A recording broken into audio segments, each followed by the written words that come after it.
नमस्कार बंधुगण, मैं अवशेष स्वागत करता हूँ आपका मेरे चैनल हिंदू महापुराण कथा में।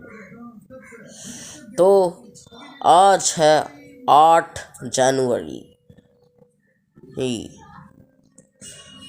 अभी संध्या के 6 बजे है और आप देख रहे हैं दशावतार के द्वितीय एपिसोड।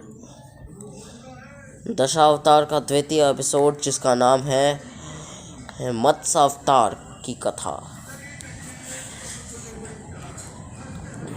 तो आज हमारे इस सेकंड एपिसोड में आप लोग सुनेंगे मत्स्य अवतार की कथा दशावतार के इस सेकंड एपिसोड में।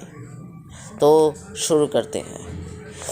मत्स्य अवतार लेकर भगवान विष्णु ने असल में सृष्टि को प्रलय के हाथों से बचाया था। और कैसे बचाया और इसमें क्या लीला थी उनकी, आज हम उसी की कथा सुनेंगे। तो आरंभ करते हैं। बहुत समय पहले राजा मनु नामक एक राजा थे, बहुत ही दयालु एवं पराक्रमशाली। साथ में वो बहुत बड़े भक्त भी थे भगवान विष्णु के। एक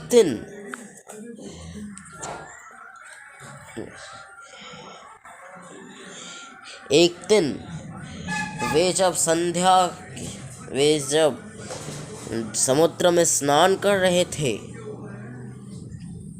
तब सूर्य देव को वो प्रणाम के समय उन्होंने जब अपने हाथ में जल लिया, तब वहाँ पर उन्होंने देखा कि एक मत्स्य यानी कि मछली उनके हाथों में लेट सोई हुई है। तब उन्होंने उस मछली को पानी में फेंकने का सोचा,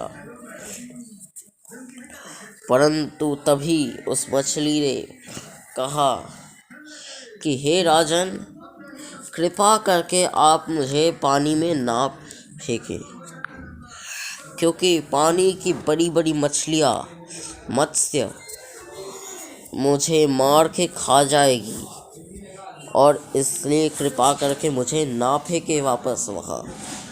तब राजा को दया आ गई उस मछली पे।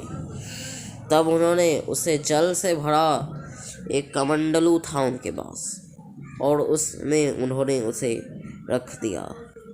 पर कुछ ही दिनों बाद उन्होंने देखा कि वो मछली बड़ी हो गई है, इतनी बड़ी कि कमंडलू में उसे रखने की जगह ही नहीं हो रही थी।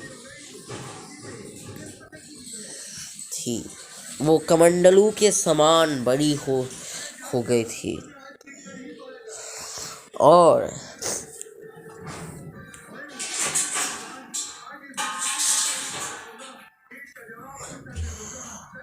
और तब राजा ने उस कमंडलू से उस मछली को निकाल के एक जल से भरे कलश में रख दिया। पर कुछ दिन बाद उन्होंने देखा कि वो कलश भी छोटा पड़ गया है, कलश के समान बड़ी हो गई थी वो मछली। तब उन्होंने उस मछली को एक तालाब में रख दिया। पर कुछ दिन बाद उन्होंने देखा कि वो तालाब भी छोटा पड़ गया है उस मछली के लिए।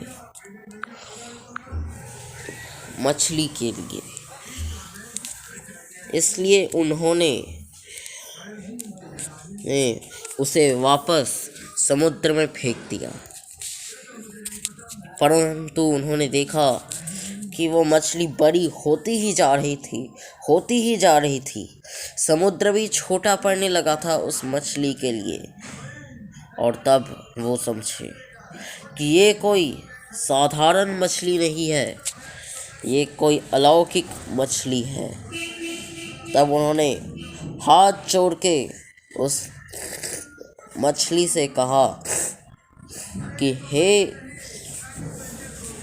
दैवी शक्ति, हे अलौकिक मछली, कृपा करके अपने असली स्वरूप में मुझे दर्शन दे। तब मत्स्य ने अपना असली रूप दिखाया। वो मछली नहीं, वो स्वयं भगवान विष्णु थे, जो अपनी लीला दिखा रहे थे राजा मनु को। तब महाराज मनु ने जब अपनी आँखों के सामने अपने आराध्य को देखा, तब वो तो खुशी के मारे झूम उठे। उन्होंने प्रणाम किया अपने आराध्य को नमन किया, उनके सामने हाथ जोड़कर वो बैठ गया। तब भगवान विष्णु ने कहा कि हे राजन,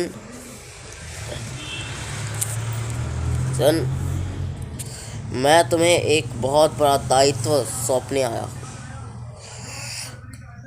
आज से कुछ दिन बाद ही एक महाप्रलय रूपी सुनामी आएगा, जिस सुनामी के कारण पूरी सृष्टि का विनाश हो सकता है, पृथ्वी का विनाश हो सकता है। और उस सुनामी में सब लोग बह जाएंगे।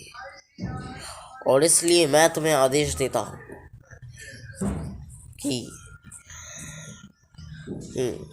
कुछ दिन बाद एक जहाज आएगा। तुम्हें सिर्फ ये करना है, तुम्हें हर प्रजाति के प्राणी को लेकर समुद्र के तीर पर खड़े रहना है। और एक जहाज़ आएगा कुछ दिनों बाद ही, वो जहाज़ तुम्हें सुरक्षित स्थान पे ले जाएगा। तुम्हें सब तरह की औषधि, प्राणी, मनुष्य, यहाँ तक कि वासुकी नाग को भी लेकर आना है, वो भी काम में लगेगा। और आज ही से शुरू कर दो ये, नहीं तो अगर देर हो गई तो सबका अंत निश्चित है। तब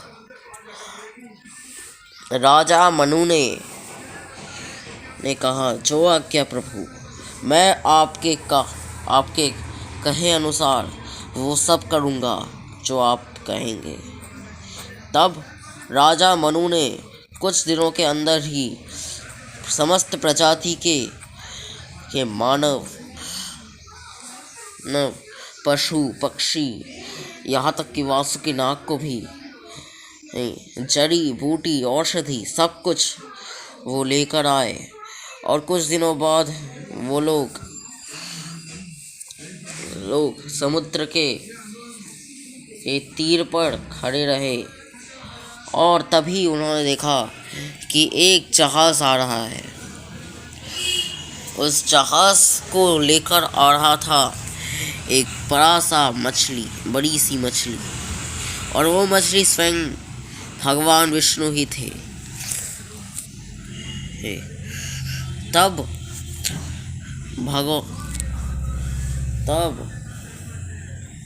वासुकी नाग को मछली के ऊपर एक कांटा लगा हुआ था। सबने वासुकी नाग को उस कांटे से बांध दिया। और उसके बाद वासुकी नाग का अगला हिस्सा जहाज से बांध दिया। और वो मछली जहाज को तब लेकर जाने लगी सुरक्षित स्थान पे, और तब सुनामी का आगमन हुआ। चारों ओर प्रलय ये आ रहा था। सब कुछ नष्ट हो जा रहा था। हाँ, चारों ओर बादल गरज रहे थे, बरस रहे थे, और 8 दिन बाद प्रलय रुका, और 8 दिन बाद ही राजा मनु और बाकी सारे जीव जंतु पहुंचे एक सुरक्षित स्थान पे, और वहीं पे वे जीवन यापन करने लगे। और ऐसे भगवान विष्णु ने बचाया सारे जीवों को प्रलय के हाथ से। अगर अच्छा लगा तो ज़रूर लाइक, शेयर, कमेंट करना। मेरे चैनल हिंदू महापुराण कथा को सब्सक्राइब करना। सब्सक्राइब बटन के पास जो बेल आइकन है उसे भी दबा देना। और हाँ, इस एपिसोड का बंगाली वर्जन भी कुछ दिन 6 बजे आ गया है।